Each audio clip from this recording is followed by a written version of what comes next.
পৃথিবী বড় স্বার্থপর, দুনিয়া বড় স্বার্থপর। দুনিয়া কাউরে জায়গা দেয় না, দুনিয়া কাউরে জায়গা দেয় না।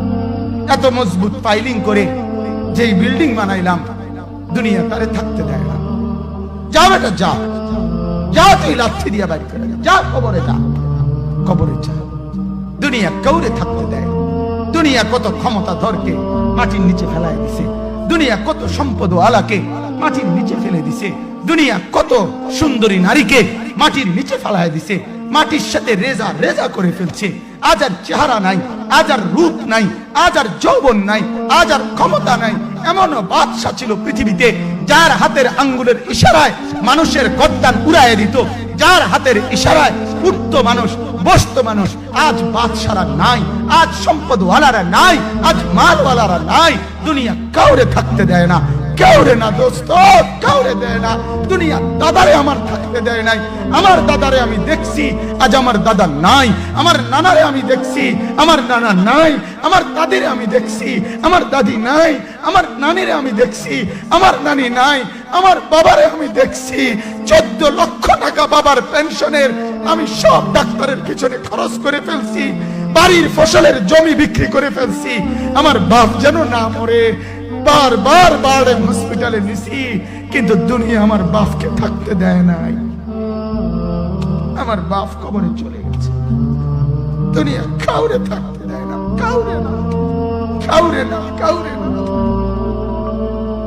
কাউরে না। আমার বাপ দুনিয়া কাউরে থাকতে দেয় না। তুমি থাকবা না, তুমি থাকবা না। দুনিয়ার ধোকায় পড়ো না বাপ, দুনিয়ার ধোকায় পড়ো না। মাকে বুঝান। আজ মারা বেসামাল হয়ে গেছে, আজ বোনেরা বেসামাল হয়ে গেছে, বেপরদার উৎসব তুলে দিছে। এটা যেন আল্লাহর সাথে যুদ্ধ করছে। আল্লাহ করোনা না, তুমি আরো কিছু দাও, আমরা বেপরদিকে ছাড়বো না। যুবক ছেলেগুলো যেন বলতেছে, আল্লাহ তুমি করোনা দেওয়ার চাই দাও, অশ্লীল ছবি দেখা, ফেসবুকে নর্তকী দেখা আমরা ছাড়বো না। দেখি তুমি কি করতে পারো, তুমি যা করার করো।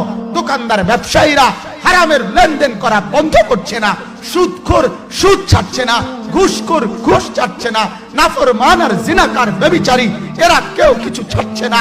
বেহায়ার বেপর্দা নারী তার অশ্লীলতার বেহায়াপনা ছাড়ছে না। মুসলমান তার ঘরের টেলিভিশনের নর্তকীর আওয়াজ তো বন্ধ করছে না।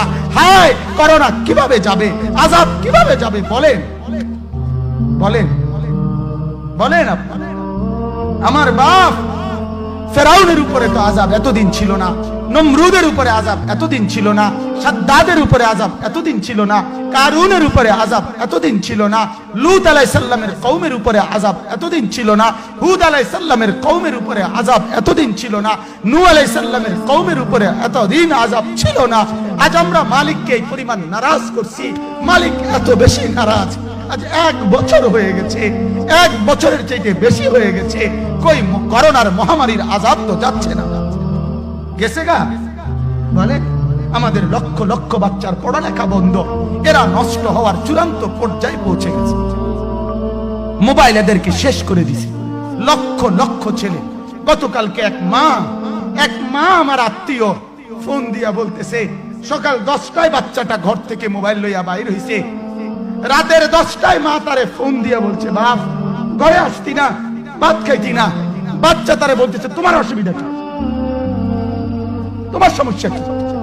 মা এই কথা বইলা কাঁদা দিছে যে, শোনেন হুজুর কদুর দোয়া করো। এক বাচ্চা, এক ছেলে, সে যদি তার মাকে কথা বলতে পারে, তার মানে গুনাহ তারে এত মজা দিয়া দিছে, ফেসবুক তারে এত মজা দিয়া দিছে, ইউটিউব তারে এত মজা দিয়া দিছে, নর্তকী তারে এত মজা দিয়া দিছে, গুনার দৃশ্য তারে এত মজা দিয়া দিছে, সে মাকে ধমক দিচ্ছে। রাত 10টা বাজলে কি হইছে, রাতের 3টা পর্যন্ত দেখলে তোমার সমস্যা কি? আমার আখিরাত আমি নষ্ট করলে তোমার অসুবিধা কি? আমার জাহান্নাম আমি ঠিক করে নিলে তোমার সমস্যা কি? আল্লাহ আমাদেরকে মাফ করে দেন, আল্লাহ আমার জাতিকে মাফ করে দেন।